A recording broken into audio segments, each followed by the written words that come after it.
Bonjour à tous, aujourd'hui nous allons parler d'abstinence de nourriture, les effets bénéfiques que cela peut avoir, les risques aussi que cela peut comporter, parce qu'il y a toujours deux côtés, deux faces à une pièce. Nous allons parler du ramadan aussi, puisque le ramadan c'est dans un mois, c'est 30 jours d'abstinence alimentaire sur une fenêtre bien particulière de la journée, lever du soleil jusqu'au coucher du soleil. Ça va faire en moyenne entre 13 et 15 heures entre le début et la fin du ramadan, 15 heures de jeûne intermittent pour les musulmans.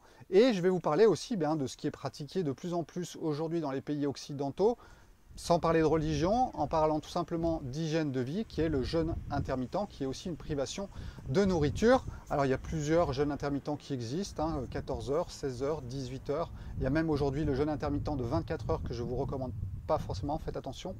Et puis voilà, ne nous concentrons pas que sur la religion, parce que de toute façon, toutes les religions ont prôné le jeûne, que ce soit chez les bouddhistes, chez les catholiques, il y avait les 40 jours de carême. Et oui, vous êtes catholique et vous l'avez complètement oublié. C'est pour ça peut-être qu'on remet le jeûne intermittent par un autre côté. Mais il y avait le carême de 40 jours où on ne faisait qu'un seul repas, ce qui correspond plus ou moins à ce que font les musulmans encore aujourd'hui. Alors l'islam est une religion beaucoup plus jeune que le catholicisme. Donc le catholicisme, il a eu sa courbe, d'accord, sa courbe de vie. Et puis, bien sûr, au niveau de l'islam, c'est une religion plus jeune. Donc ils n'en sont pas encore au même point, parce qu'ils ont gardé encore cette tradition de s'abstenir de manger pendant une période donnée de 30 jours. Sauf qu'il faut bien que l'on comprenne que normalement, le carême ou le ramadan, c'est une période où il faut aussi faire attention quand on va se réalimenter. C'est normalement une période de frugalité. Si on doit remonter dans les traditions, il y a 40 jours de jeûne pour Moïse avant qu'il reçoive les tablettes des lois. Il y a aussi les 40 jours de jeûne de Jésus dans le désert. Donc c'est quelque chose qui a toujours été enseigné par les anciennes traditions, parce que ça va créer un nettoyage du corps. Le jeûne musulman est un jeûne sec, c'est un jeûne qui est beaucoup plus puissant qu'un jeûne où vous allez boire. Pourquoi? Parce que tout simplement, à l'intérieur de votre corps, la lymphe contient beaucoup d'eau. Donc si vous privez votre corps d'eau, c'est dans la lymphe que votre corps va aller chercher de l'eau. Et que va-t-il se passer? Ça va nettoyer la lymphe. Donc le jeûne sec durant la journée est un jeûne beaucoup plus puissant qu'un jeûne en buvant de l'eau. Il faut bien sûr faire attention. Moi, quand je vous parle des fois, et la plupart du temps, du jeûne prolongé, donc là, c'est vraiment pas de nourriture pendant 7 à 14 jours, ou voire plus. Là, si vous entamez un jeûne sec, ça peut être vraiment dangereux. Pour ce qui est le cas du ramadan, normalement, il n'y a pas de souci. Vous allez bien ensuite vous hydrater à la fin de la journée. Vous aurez nettoyé la lymphe durant la journée et vous allez pouvoir en tirer des bénéfices si vous faites bien un repas et ensuite une alimentation frugale durant la nuit. Je vous rappelle que nous ne sommes pas normalement des êtres nocturnes, donc normalement c'est plutôt la journée qu'on s'alimente. Donc là on inverse les choses, c'est encore du yin et c'est encore du yang, et on va aller contrebalancer tous les effets négatifs de notre alimentation de tous les jours. Et on le fait comment? En inversant tout simplement les cycles. Ça va se faire pendant combien de temps? 30 jours.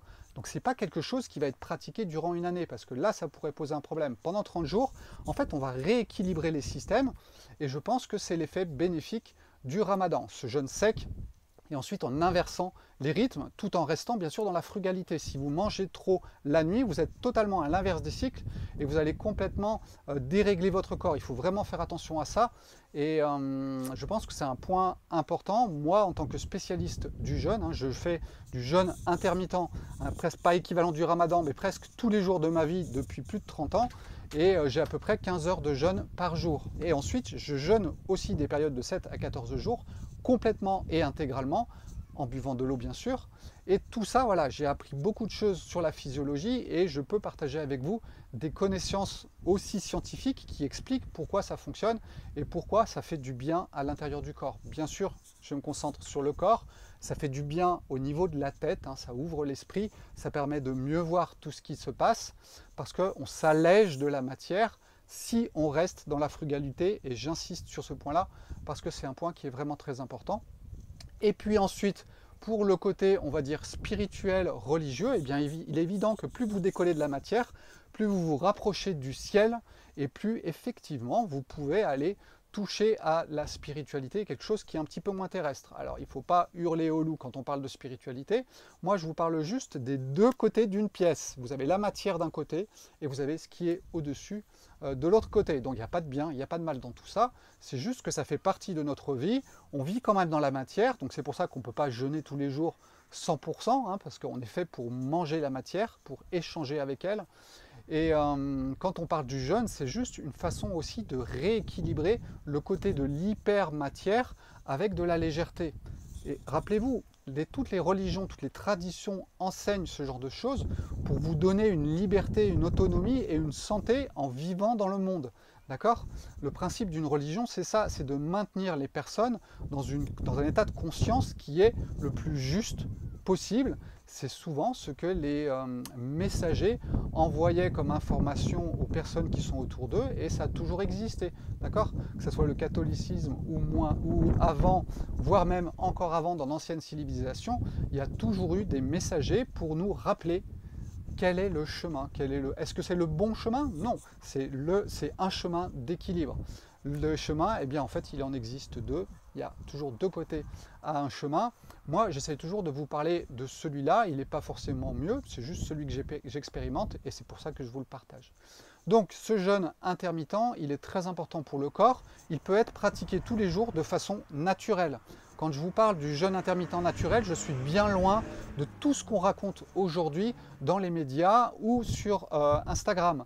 Moi, je vous parle de savoir écouter votre corps, savoir entendre la vie à l'intérieur de vous et se mettre au contact d'elle et la respecter. Pour moi, c'est une histoire aussi beaucoup de respect, respect du corps, respect de la vie et donc fonctionner en phase avec le monde et avec la vie. Donc il faut savoir s'écouter et manger quand on a faim, ce qui n'est pas toujours évident à l'heure actuelle parce qu'on a oublié ce que c'était que la faim. Donc je vous invite à regarder, si ça vous intéresse, jeûne intermittent naturel, j'ai fait un e-book sur ça et je vous explique un petit peu ce que c'est que la vraie faim, comment elle se manifeste à l'intérieur du corps. C'est de la joie, c'est pas de la douleur et ça c'est quelque chose qui est très important. Et ensuite, quand on parle du jeûne prolongé, on est vraiment dans une abstinence totale d'alimentation et là on change encore de domaine, si je peux dire, puisque l'état corporel va complètement se transformer, votre corps va passer dans un autre mode de fonctionnement, vous n'allez plus fonctionner avec les réserves de glucose comme cela se passe pendant le ramadan ou pendant le jeûne intermittent habituel. Au bout de 3 jours, vous avez complètement changé de mode de fonctionnement et c'est là que vont intervenir des mouvements à l'intérieur de votre corps qui sont 100 fois plus puissants que le jeûne intermittent ou même que le ramadan. Si vous êtes musulman, je vous invite un jour à jeûner vraiment 7 jours complètement et vous allez voir que c'est très puissant aussi, beaucoup plus que vous ne le pensez parce qu'on enclenche d'autres systèmes et c'est une grande purification aussi à tous les niveaux qui se passe en un instant très court. En 7 jours, vous faites un sacré ménage.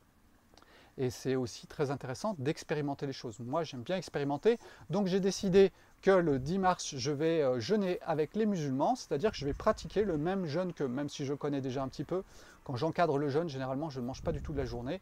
Sauf que d'habitude, je bois. Donc là, je vais vous partager un petit peu ça et pour vous partager mon expérience pour voir aussi ce qui se passe à l'intérieur de mon corps. J'aime bien expérimenter les choses et savoir de quoi je parle. Donc voilà, c'était un petit peu long aujourd'hui, je suis désolé, mais je pense que c'était une vidéo importante pour vous expliquer un petit peu tout ça et on va en reparler sous peu. Ciao.